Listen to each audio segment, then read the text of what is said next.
Good morning, Year 12 and 13. I hope you had a restful break. For the 3 lessons this week, we are going to be focusing on the Unseen Gothic. So for Year 12, this will in some ways be an introduction to the Unseen Gothic for you.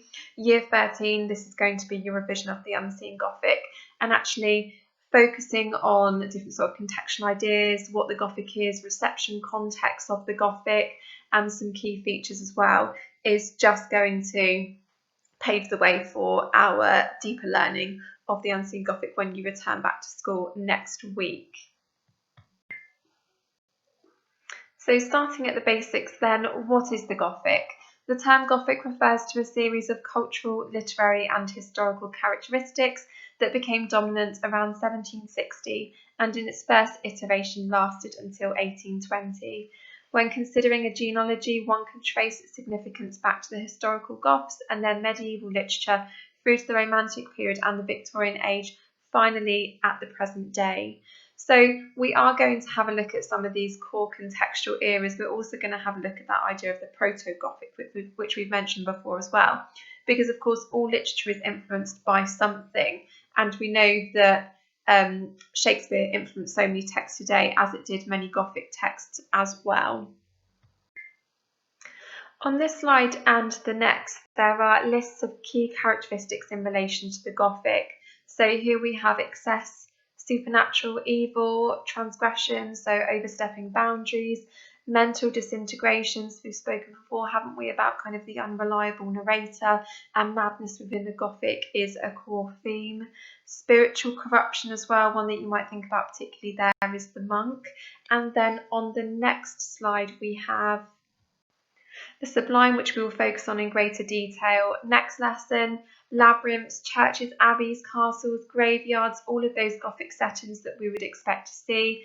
Emotion and reason, or a lack of reason particularly.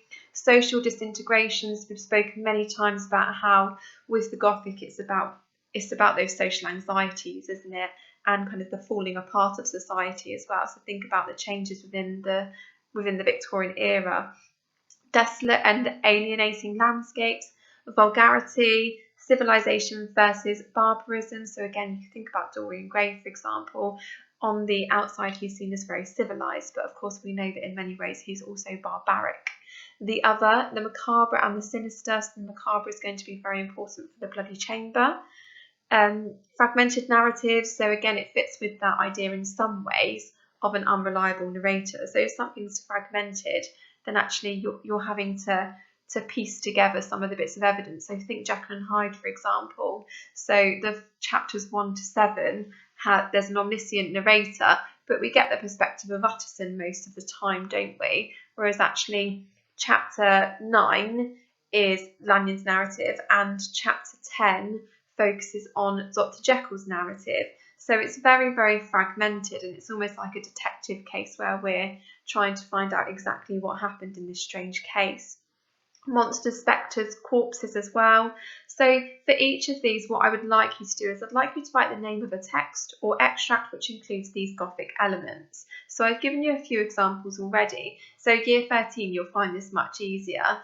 Year 12, think about some of the extracts we've done together, because we have done a few in our Monday lessons, haven't we? You can also use the Bloody Chamber. You should have read the whole text by now, and of course you're focusing on annotating it for your home learning at the moment. Year 13, you can use Bloody Chamber and Dorian Gray as well. I would like you to think about Frankenstein particularly, because actually that's another text you've read in full, but also any other text you've read as well. All of you, Year 12 and 13, should be doing that wider Gothic reading. I spoke to all of you should have read another novel, for example.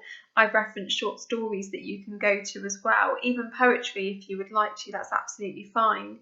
If you are looking for some short stories to read, then have a look at the stories of Edgar Allan Poe. They're all online. You can have a look at the Yellow Wallpaper as well, but really what you should be doing is you should also be reading those Gothic novels. So you can email this to me, that's absolutely fine, or what you can do is you can do all of your work for this lesson on a document and you can send it to me on Google Classroom. That would probably be easiest. So a name of a text or an extract. So what is the name of text that the extract is from, which includes these Gothic elements.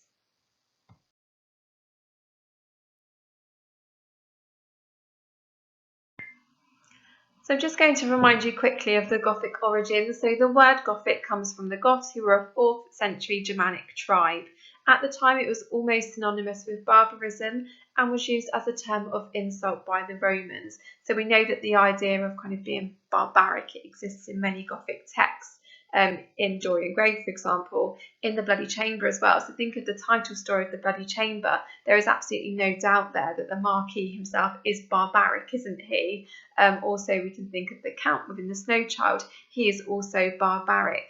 So even though this was a term that was coined in the 4th century, we can see that many of those ideas still remain in some of the Gothic texts that we've looked at together.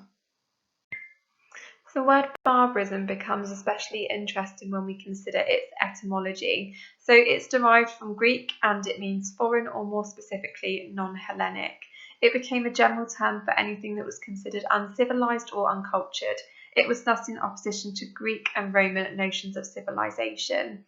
So otherness, we know, is a key theme within the Gothic. Think of Frankenstein, for example. The monster is presented as other throughout the entire text and suffers because of it. Think about the idea of being uncivilized as well.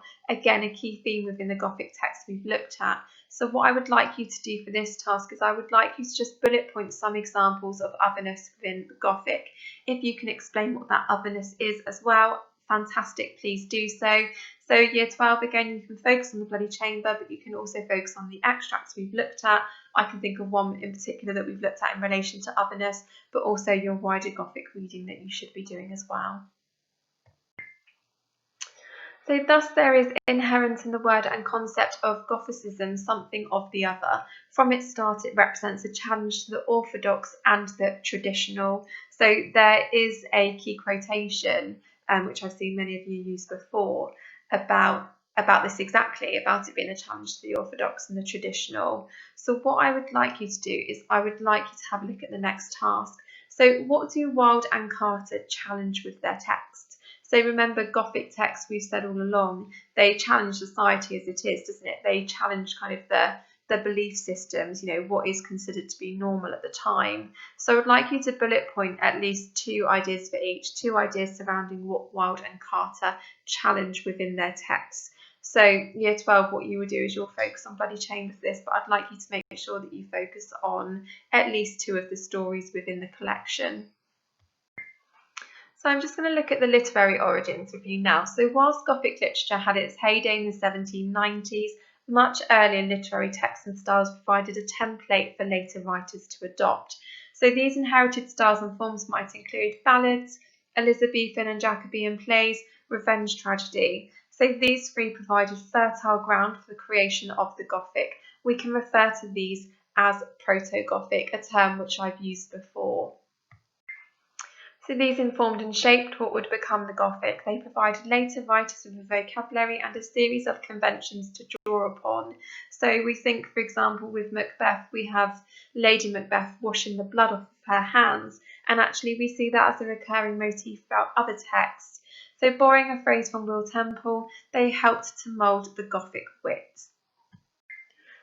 Very briefly, we're just going to have a look at ballads and how they influenced the Gothic. So they were often filled with villains and supernatural forces and despots. So take, for example, Lambkin. We'll prick him all with a pin, and the nurse held a basin for the blood to run in. So think about exactly what this is describing. Ballads would also contain those taboo themes that we associate with the Gothic. So they would include rape, torture, death, ghosts, corpses, tombs, churches, graveyards, revenants. So we can see that these conventions return in Gothic fiction in later years, and actually in the fiction that we've had a look at together. So these were very, very influential in relation to the Gothic. So what I would like you to do is I'd like you to find an example of a Gothic ballad. So just a quick piece of research to find one. When you found one, you can send me the ballad itself, or you can send me the name of it. Again, I would suggest you do all of your work for this lesson within a Word document and then upload it after. So one of the next influences then, revenge tragedies. So these plays popular in the Elizabethan period were filled with death and torture and hideous violence. So think, for example, of the Spanish tragedy, which is something I'll ask you to do a bit of research on at a later date. Also, other plays of the time are filled with supernatural events and ghosts, such as Macbeth, Hamlet, or A Midsummer Night's Dream. These established motifs that are antecedent to the Gothic literature of the 18th century. So antecedent just means it came before. So of course these things influenced the Gothic. So what I would like to focus on now are the early reception contexts of Gothic literature. So we speak an awful lot about reception context, so how people received a text or a genre at a particular point in time. So for example, when we look at Dorian Gray, at the time there was some really negative press surrounding it because of the themes that people believed to be immoral at the time, not within those Victorian codes of conduct, whereas actually it's regularly praised now. Angela Carter, even though of course it's a much later text, there were people who felt that it was a bit extreme, as you'll know from one of the critics' quotes, and also others that felt that she didn't quite go far enough. So we're going to look more broadly at the reception context for Gothic literature at the start of the Gothic movement within literature. So by 1740, Gothic traditions and textual strategies had started to permeate literature. This was seen in various romance novels of the time and also graveyard poetry. The initial reception for these works were heavily pejorative. Now, what I mean by that is that they were treated with contempt and disapproval. So there was quite a negative reception initially towards Gothic literature. So what I'd like you to do over the following slides, I'd like you to pause on each of them to read the examples of early reception contexts for the Gothic.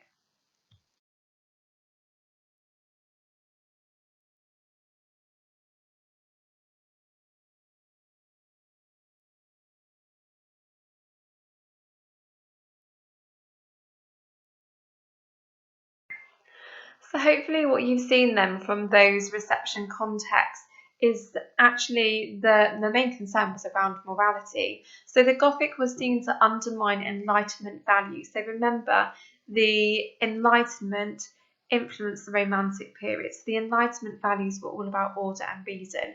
And we know directly after that came the Romantic period, where it was almost a revolt against those Enlightenment values. And we started to see texts that were associated with passion and, texts that really kind of lost that reason. So they also offer no didactic and moral message, as many texts in the 18th century did, such as Alexander Pope. So that was one of the concerns with the Gothic, is that there was not a moral message. So the Victorians were very similar in this way. The early Victorians, they liked there to be a moral behind the story. So Charles Dickens, his novels were full of morals that we should learn. So we should become better from reading literature. That was the idea, and actually that's something that people felt that the Gothic just didn't do because of all of the taboo themes that ran throughout them. So it was seen as uncivilized and did not cultivate the kind of manners and morals that were to be encouraged. It resulted in moral and spiritual corruption. That was the overarching feeling at the time. So thus Gothic literature can be seen to register social and cultural anxieties of the historical moment that produced them. Again, something we've discussed an awful lot. So when you look at a piece of literature, you will often find within Gothic literature they represent concerns of the time. So Jekyll and Hyde, for example, concerns surrounding the rise in science. All of a sudden, these different things are possible that they could have never imagined before. Frankenstein, so that's influenced by, for example, Galvini's experiments, where he tried to bring animals to life using electricity. So that's what Gothic texts do. They represent those social and cultural anxieties, and that's why people would react against them.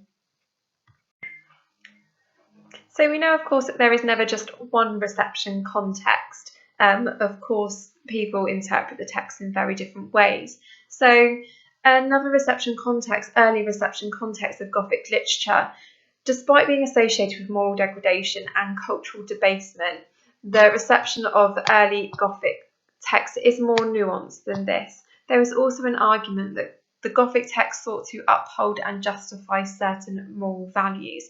So by transgressing certain moral parameters within the safety of a fictional text, they could in fact delineate what was good behaviour and what was bad behaviour, and in doing so uphold the former.